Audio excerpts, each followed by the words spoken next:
So I got a couple questions in the last couple of minutes, and I'm just gonna answer them now because I answered them on the comments thing, but I thought they were good questions and that maybe other people would like to hear them too. I'm just going out now, so that's why I kind of made up a bit more if I do. Anyways, so the first question was why is foundation bad for my skin, and would powder be bad for my skin too? Well, liquid foundations a lot of the time contain um, something called talc, which can cause acne, and it's pretty bad for you. With the Studio Fix, I don't know if it has talc in it. I'll check right now. Um, if it says.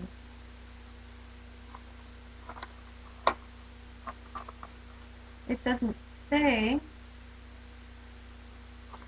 but from the way it feels on my skin and everything, I don't think that it contains talc, and if it does, it does not contain a lot.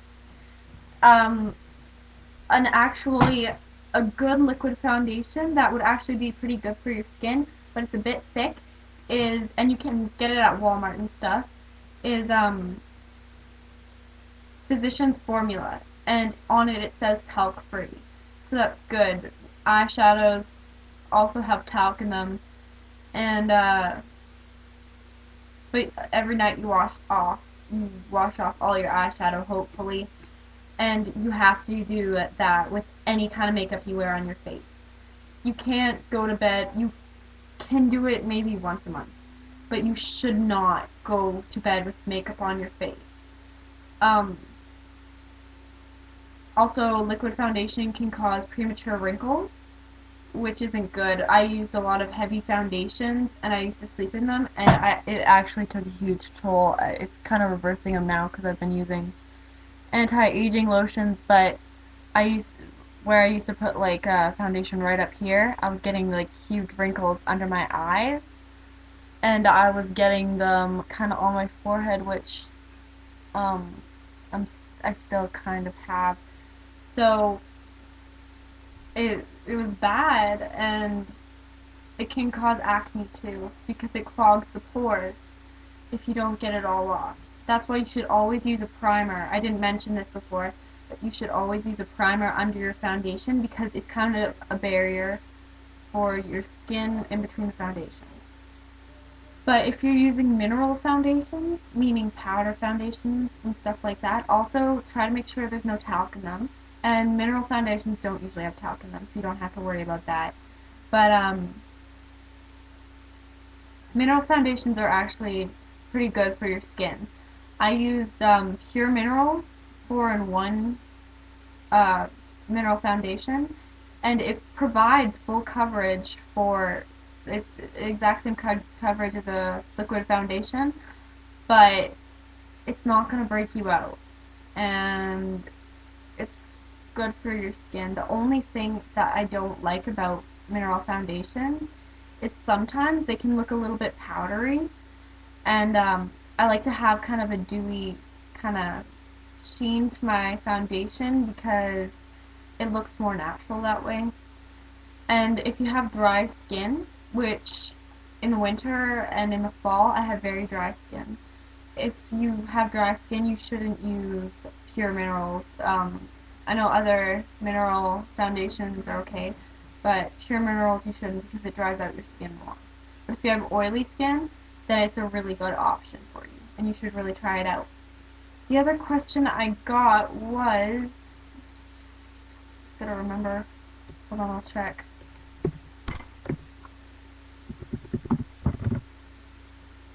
Where are we going?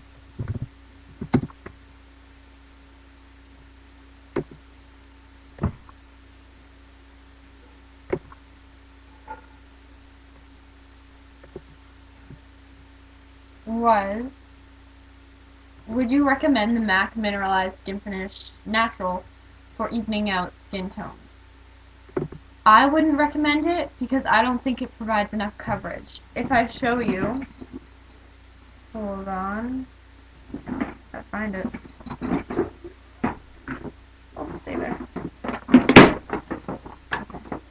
I say, let's just do for an example, if I put some eyeshadow on my hand, I don't know if you can see that. I don't know if you can see it, but, oh, I can't even see it, that's why. That's a bad color, okay? But, if I show you, that's the swatch, so that's wearing it pretty heavily.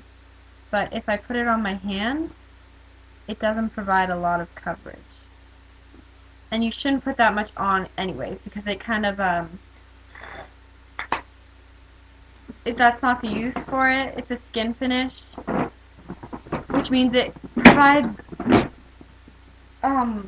it's a skin finish, so over your foundation, it's a setting, so that your foundation doesn't move during the day.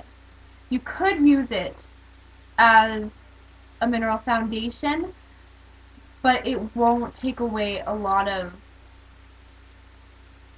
anything.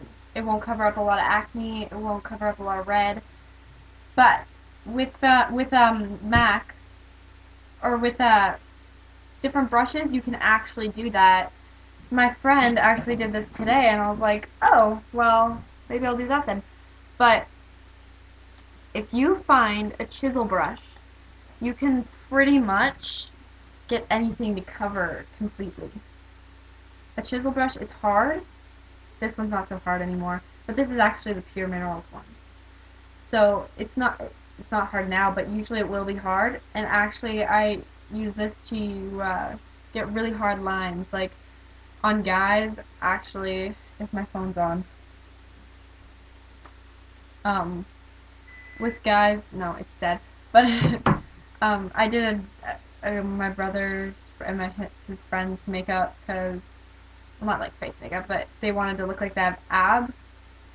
So I use this to create harsh lines to give them abs with bronzer. And I'll put a picture up and I'll show you how to do that, actually. It's super simple. So I hope that helps. I hope this whole thing helps. I'm not an expert by any means, but I've learned a lot and I'm still learning. So if I get anything wrong or you don't agree, then that's fine. But I'm learning, so if you find out that I'm wrong about something, by all means, just tell me that so I can correct that, because I'm still learning. So I hope that answered all your questions. I'll always answer any questions. I'll research for you. I'll do everything for you, because I really want to help. So I hope that helped. Bye, guys.